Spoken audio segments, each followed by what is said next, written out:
সারা দেশে জ্বালানি সংকট এবং অবৈধ তেল মজুত রোধে পেট্রোল পাম্প এবং ডিপোগুলোতে সেনা এবং বিজিবি মোতায়েন করা হয়েছে। এর মধ্যে বিভিন্ন পাম্পে মোতায়েন রয়েছে ট্যাগ অফিসার।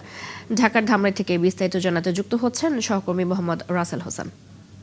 রাসেল, নিশ্চয় শুনতে পাচ্ছেন, সেখানকার পেট্রোল পাম্পগুলোতে নিরাপত্তা ব্যবস্থা কেমন দেখছেন, এই বিষয়ে ক্রেতা বিক্রেতারা কি বলছেন, সব মিলিয়ে জানাবেন।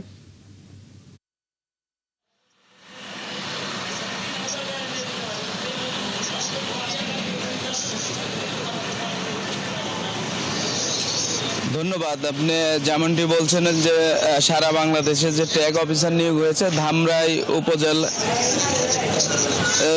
উপজেলায় এখন পর্যন্ত সে ট্যাগ অফিসার কিন্তু নিয়োগ করা হয়নি। আমি এই বিষয়ে উপজেলা নির্বাহী কর্মকর্তা যিনি রয়েছেন আল মামুনের সাথে কথা বলেছিলাম। তিনি আমাদের যেমনটি জানিয়েছেন, তারা এখন ট্যাগ অফিসার নিয়োগ না করলেও যে সার্বক্ষণিক তারা থানা পুলিশের সহযোগিতা এবং তিনি যে উপজেলা সহকারী ভূমি কর্মকর্তা রয়েছেন রেদওয়ান আল রাফি, তিনি কিন্তু প্রতিনিয়ত পাম্পগুলোতে টহল দিচ্ছেন।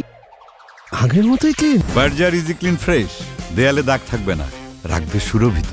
আমরা আরেকটা বিষয় যদি আপনাদের জানিয়ে রেখে, ধামরাই উপজেলায় যে 7টি ফিলিং স্টেশন রয়েছে, সেই ফিলিং স্টেশনগুলোতে কিন্তু এখন পর্যন্ত পেট্রোল অকটেন নেই।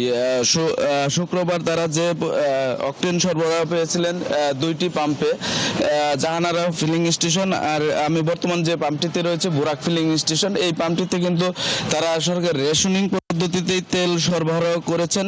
সরবরাহ করার পর কিন্তু কালকে দুপুরের দিকে তেল শেষ হয়ে যায় 2টি পাম্পেই। এখন পর্যন্ত তারা ডিজেল পেলেও অকটেন কিন্তু এখনো সরবরাহ পায়নি, যে কারণে ধামরাই উপজেলা পেট্রোল অকটেন শূন্য হয়ে পড়েছেন। আপনারা দেখতেই পাচ্ছেন যে পাম্পে কিন্তু পেট্রোল অকটেন নাই, এমন সাইনবোর্ডেও কিন্তু মোটরসাইকেল চালকরা ভিড় করছেন।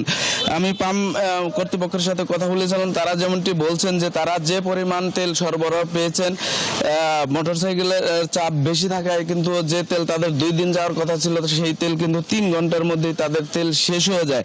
আর আমি যদি আরেকটা বিষয় জানিয়ে রাখি, সেটা হলো ধামরাই উপজেলায় কিন্তু যে এখন 7টি তেলের পাম্প রয়েছে, সেই পাম্পগুলোতে কিন্তু ডিজেলের কোনো সংকট নেই। আমরা দেখতে পেয়েছি যে ডিজেলের যাত্রীবাহী পরিবহন ট্রাক, পণ্যবাহী ট্রাক রয়েছেন, তারা কিন্তু এসেই তেল তাদের চাহিদা অনুযায়ী তেল নিতে পারছেন। আজকেও আমার কাছে যে তথ্য রয়েছে পাম্প মালিকরা জানিয়েছেন, সেটা হলো আজকেও ধামরাই উপজেলায় বিকেলের দিকে এই পেট্রোল অকটেন আসার কথা রয়েছে। যদি এই বিকেলের দিকে পেট্রোল অকটেন আসে, হয়তো ধামরাই উপজেলার পেট্রোল সংকট কাটবে। আমি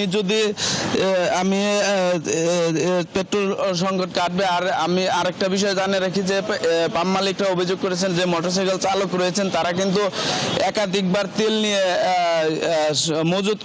মজুত করাই কিন্তু এই সংকটটি দেখা দিয়েছে। আর কিছু কিছু অসাধু ব্যবসায়ী রয়েছে, তারা কিন্তু ধন্যবাদ আপনাকে। আপনি ছিলেন সেখানে, আমরা শুনছিলাম ধামরাইয়ের পেট্রোল পাম্পগুলোর খবরাখবর।